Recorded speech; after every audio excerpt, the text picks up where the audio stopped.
Hivi wewe una akili timamu kweli wewe? Wewe ni Mtanzania kweli wewe?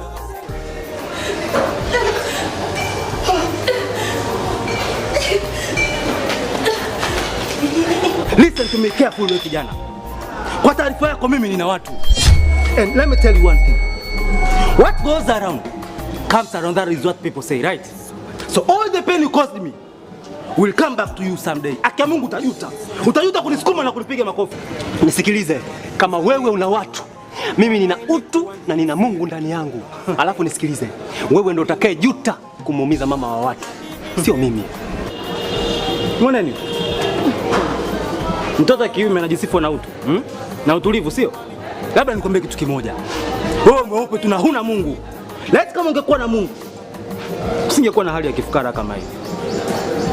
Dewe ninavyoona muonekano wako tu ni kifukara. Na huna hata chembe ya hadhi kama leo na mbwa wangu nyumbani. Mama nipisha. Niache mama.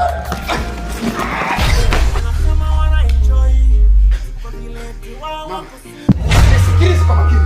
Leo nina kichaa cha kuua mtu, na kama sio kuua mtu hata kujua mwenyewe. Somebody mwendawazimu.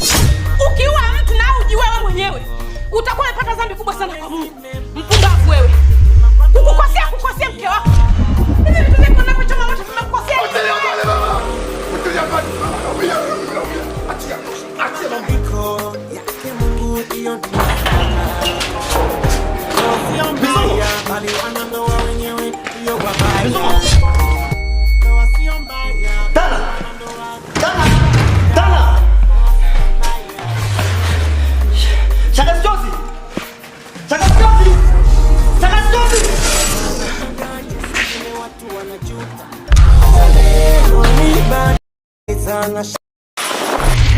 Ndoa za leo